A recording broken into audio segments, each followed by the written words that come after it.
C'est trop chien, j'ai trouvé un portefeuille par terre. Il y a du cob en plus dedans, puis il y a des paquets de cartes. On va aller le redonner au postman, espérant que le gars va être moins stressé. Bon les amis, c'est Super Couscous, comment allez-vous aujourd'hui? Moi écoutez, ça va vraiment pas.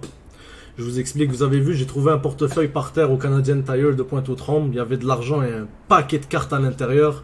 Puis je me suis senti un peu stressé pour le propriétaire de ce portefeuille. Il était juste à côté de ma voiture là, parce que moi et ma femme, on venait d'acheter une télévision. Ça fait 4 ans qu'on habite ici, qu'on n'a pas de télé. On s'est dit, on va s'acheter une petite télé là, 400 pièces là. Petite 55 pouces Hisense là. Ni cheap, ni bonne en tout cas. C'est ça. Là, je mets la télé dans l'auto, puis je trouve un gros portefeuille par terre là, énorme. Là, je commence à stresser pour le gars qui l'a perdu. Je me dis, le pauvre, ce monsieur, il y a des papiers importants sûrement. Tu comprends? Comme ça arrive à tout le monde de perdre son portefeuille, vous comprenez? Je me suis mis dans son stress à sa place. Puis moi, je voulais pas aller le retourner au Canadian Tire parce qu'il y avait tellement de cartes, tellement des grosses cartes et tellement de trucs que je me suis dit, je vais l'emmener au poste de police. Comme ça, au cas où si je le donne à un employé ou qui prend l'argent qu'il y a dedans, tu comprends, ce genre d'affaires là. Puis là, j'arrive au poste de police, je lui donne le portefeuille et tout. Là, après, il me dit, ah, reviens, j'ai besoin de ton permis, je dois t'identifier, je dois remplir un rapport. Là, je suis comme, ok, pas de problème. Là, après lui avoir remis le portefeuille, il me dit merci. Dès que je sors du poste de police, il y a un véhicule derrière moi, un Ford Explorer. Là, je pense que mon honnêteté m'a coûté mon véhicule, vous allez le voir. Caméra. Quand la lumière passe Monsieur, j'ai trouvé un portefeuille par terre, je suis allé le remettre au poste. J'ai trouvé un portefeuille par terre. Yo, je viens de remettre un portefeuille que j'ai trouvé par terre. Ah non, on va à la maison. C'est pas un problème. T'inquiète pas, on va à la maison. En plus, il y a la télé. Tu vois comment ils sont? C'est incroyable. On montre les fenêtres, on va fermer les portes.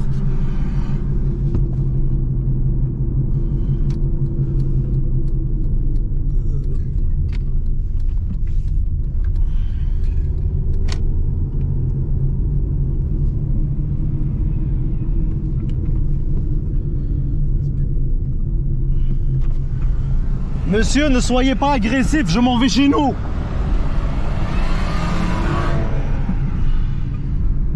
Yo, t'as vu qu'est-ce qu'ils font? Yo, ils abusent, man. Moi, je vais chez nous, man. J'en ai rien à foutre, man. Yo, wallah, ils abusent. Comme les gens, j'ai appelé aussi au 911. Parce que ces deux policiers-là, je les connais, c'est pas la première fois qu'ils me profilent. Puis des fois, ils viennent en groupe lors des arrestations, même si c'est pas eux qui me donnent des amendes, ils sont là. Puis ils ont ce regard plissant, rempli de haine. Puis quand je leur dis que j'en ai marre de me faire harceler, ils lancent des petits sourires, ils rigolent, ils trouvent ça drôle. C'est pour ça que j'ai décidé d'appeler le 911, parce que j'avais peur qu'ils me tirent dessus ou quelque chose de même. Là. Si vous voulez, en attendant. Vous l'avez appelé, monsieur? La caméra, là, vous l'avez appelé, vous avez fait tout le temps. Non, monsieur, c'est rien contre vous, là. Je vous connais pas. Vous avez appelé super Ouais. sale, Ok, je vais couper. Là, les gens, comme vous pouvez voir, j'ai arrêté de filmer parce que j'ai vu cette personne-là, c'était un superviseur. Ce policier-là, je le connais pas personnellement. Comme il me parle avec une voix apaisante, il m'a pas défiguré du regard, il me regarde pas avec la haine. Comme je me dis, ok, il y a moyen de parler avec lui sans te parler avec les autres énervés, là. Alors, c'est ça, j'ai coupé, j'ai parlé avec lui, il m'a dit, monsieur, vous n'avez pas de permis, votre permis est suspendu, vous pouvez pas conduire, vous comprenez la loi. Mais moi, je lui ai dit, monsieur, le profilage, on peut pas le voir, le racisme, on peut pas le voir dans les papiers. Je lui ai dit, monsieur, j'ai une énorme pile d'amendes. J'ai jamais eu d'amende avant le février de cette année pour rouler avec permis suspendu. Jamais de ma vie, j'ai jamais fait ça, je vous le dis. C'est juste que là, cette fois-ci, c'était trop, puis c'était la 3e fois. Comme ils m'ont fait perdre mon emploi, travail. Comme là, ma femme, elle est partie, elle est même pas là. Je me suis chicané avec ma femme. Je me chicane toujours avec ma femme à cause d'eux. Au début, ma femme, elle ne me croyait pas sur mes affaires de profilage. Les 2-3 premières années qu'on était ensemble, elle pensait que j'étais un clown, un niaiseux. Mais à force de rester avec moi, puis de traîner et de voir les agissements de ces agents, elle a compris que je subis vraiment une histoire de profilage, puis que c'est vraiment sérieux. Je sais pas quoi penser de tout ça, je vous dis ça va vraiment mal dans ma vie. Comme vous voyez des fois dans mes vidéos, j'ai des comptes humoristiques, je souris, j'essaie toujours de garder le fort, mais je vous jure au fond de moi ça va vraiment pas. Puis la première journée où ça a commencé à vraiment mal aller, c'était la première semaine où j'ai eu mon permis de conduire, que je me suis fait arrêter par un véhicule banalisé et qui m'a dit que tu as un plastique blanc Honda Lombardi sur ta plaque d'immatriculation et que c'est interdit. Ok, peut-être que c'est interdit les plastiques blancs transparents, mais c'était le concessionnaire qui l'avait mis. C'était écrit Honda Lombardi dessus. Et mon père avait roulé avec le véhicule 6 ans de temps, puis jamais on lui avait fait celle-là. C'est à partir de cette journée-là que mes histoires d'amende, de profilage, de contrôle, oh, tu conduis l'auto d'une femme, oh, t'as une BMW, comment t'as fait, qu'est-ce que tu vends, comme des policiers me posaient des questions d'eux-mêmes et tout, et à force ça grugeait dans ma tête avec les années. Je suis arrivé vers 2020, je me suis dit, ok, assez, c'est assez, je vais commencer à filmer les interpellations que je trouve injustifiées puis injustes. Comme les gens, je sais, j'ai atteint le bout du rouleau, je vous jure, dans ma vie personnelle, ça va vraiment pas bien. Comme avec ma femme, je l'aime plus que tout, vous comprenez, comme on va bien, on n'a pas de problème dans la vie à part financier à cause de toutes ces amendes et tout, l'argent, tu comprends, puis le stress post-traumatique que ça lui fait à elle aussi, là, des policiers à chaque fois, là. Comme je vous jure, même les gens, là, moi, là, je conduisais, là, juste pour emmener ma femme, lui simplifier la vie, parce que je voulais pas qu'elle soit impactée par ça, man. Je sais pas à quoi penser de tout ça, je vous jure, je pourrais tellement vous faire un documentaire, vous développer là-dessus, je sais pas comment vous dire, j'ai besoin d'aide, comme je trouve personne, il y a personne qui peut m'aider, comme je me retrouve seul et encore là je suis enfoncé, puis j'essaye de toujours garder le sourire, de toujours rester de bonne humeur et de rester fort, vous comprenez, parce que la vie c'est une expérience, on apprend, mais gâcher la vie du monde comme ça, là, c'est vraiment grave.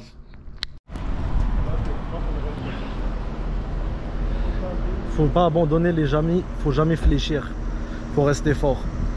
Je vous dis, le profilage c'est quelque chose de réel, puis un jour ça va être réglé, j'ai espoir.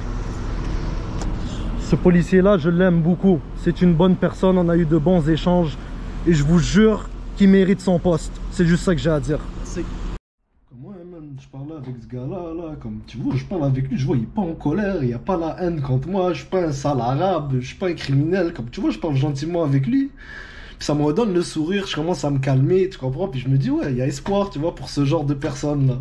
Quand je vois des policiers comme ce monsieur-là, là, super attentionné, gentil et compréhensif, tu vois.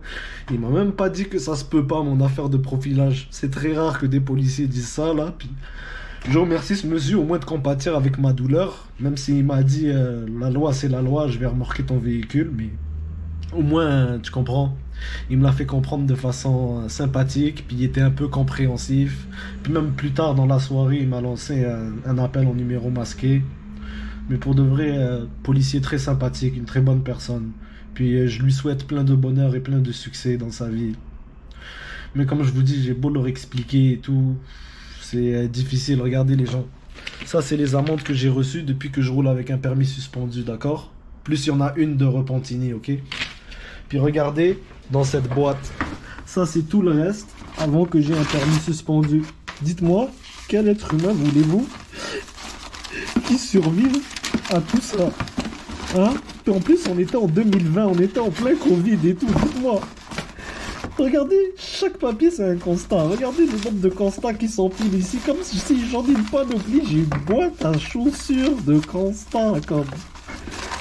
Je sais plus quoi penser de tout ça, comme c'est grave, ils m'ont pas lâché les gens, je vous dis, ça fait 6 ans que ça dure, j'ai fait, regardez, il y a quelques plaintes, j'ai fait des plaintes, vous comprenez, comme, mais c'est grave, regardez, il y a juste trop de papiers, regardez, genre juste les papiers de cours, je sors ça, cette pile là, regardez, comme vous comprenez, j'ai perdu mon travail, je travaillais au casino de Montréal, j'ai travaillé 3 ans avec des policiers, c'est pour ça que j'ai pas perdu espoir qu'il y ait de bons policiers, comparé à d'autres jeunes de quartiers défavorisés qui se font profiler. Eux, ils ont pas cette perception des policiers, ils vont juste penser au négatif, fuck la police, je comprends, mais moi je suis pas dans cette optique-là, et je comprends pas qu'est-ce que j'ai fait pour mériter tout ça, man. Je comprends juste pas. Eh monsieur, comme je vous ai dit, ça c'est pour vous, vous pouvez le garder. Ce véhicule, non mais vous le donnerez à quelqu'un qui en a besoin pour le travail ou quelque chose, c'est à vous là. C'est comme ça qu'on finit les affaires les amis. Et moi, malgré cette situation, je regrette rien parce que je pense que le système de justice québécoise est juste. Ils m'ont donné une date de cours, moi je vais passer plus vite et espérant que le juge pourra comprendre mon point. Regardez, j'ai essayé de me battre avec toutes mes forces pour faire valoir mes droits. Mais il faut pas se faire abattre les amis, il faut rester souriant, Et moi je vous dis, un jour justice va être rendue parce que je crois au profilage. C'est ça.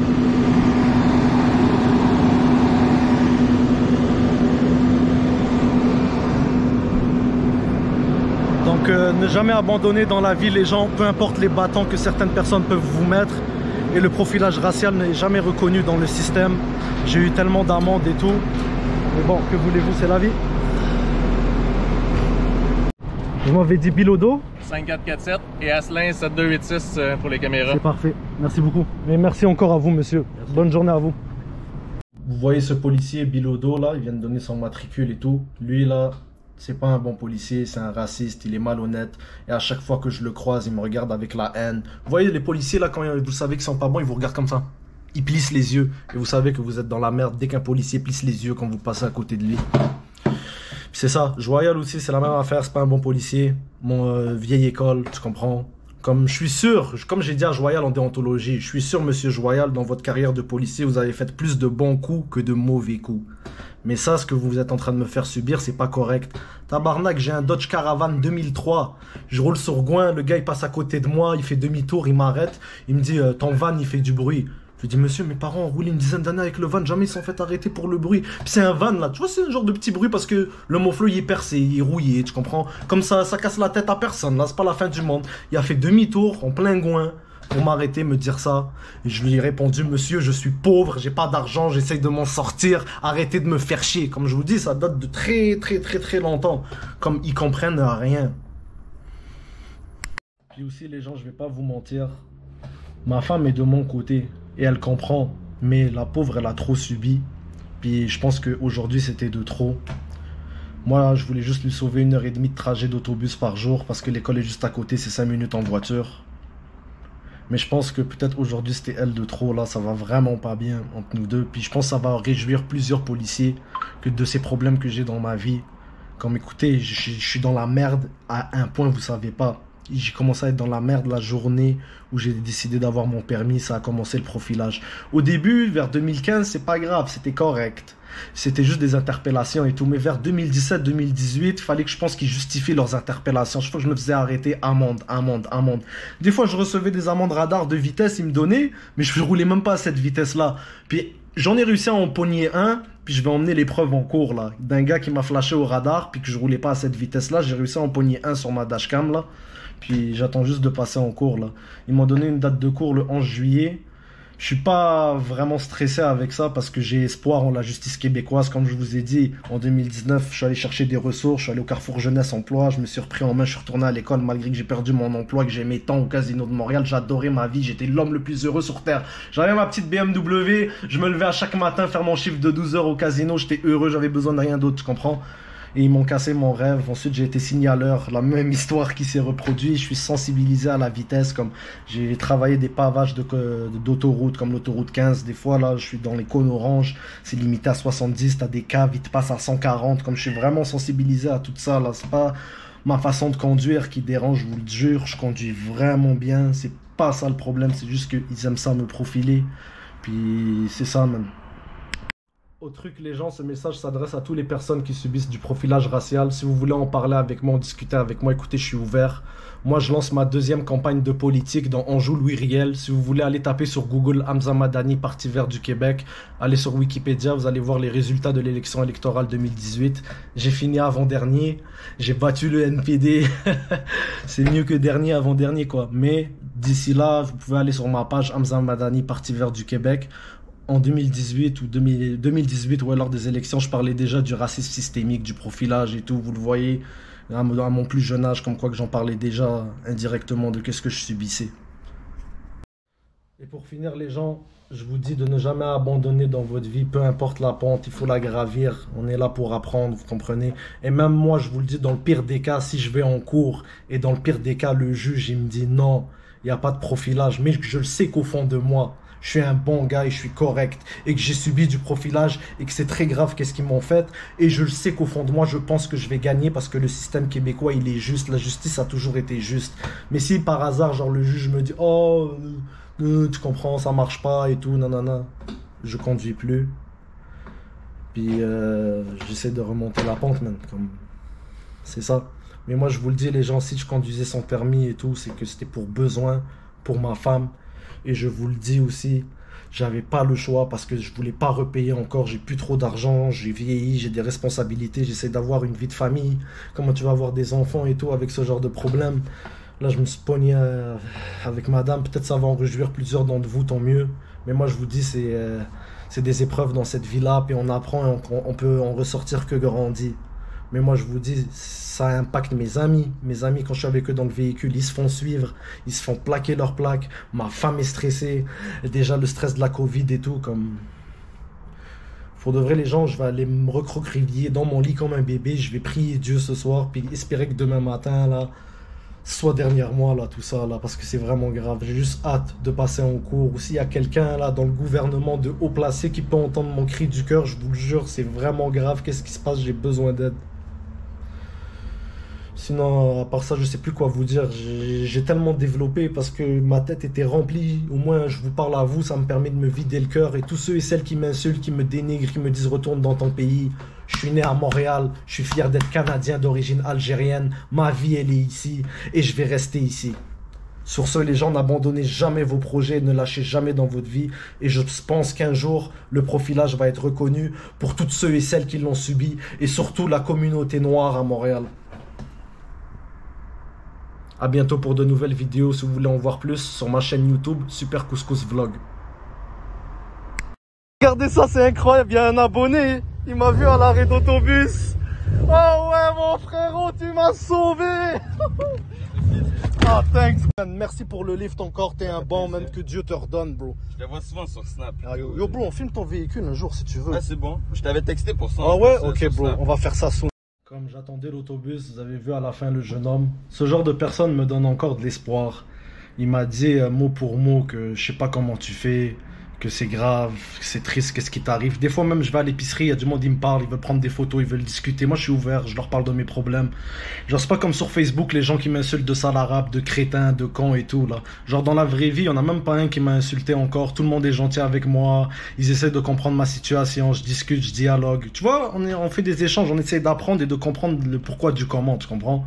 Mais quand du monde me voit genre à l'arrêt d'autobus puis ils voient ça là, puis qui me disent bro bon courage, lâche pas, moi ça me motive. Et merci encore à ce gars-là et merci à toutes les gens qui supportent la cause. Puis pour les élections cet été, on va essayer de travailler fort là-dessus là. Salut tout le monde et à la prochaine. C'était ça la petite parenthèse.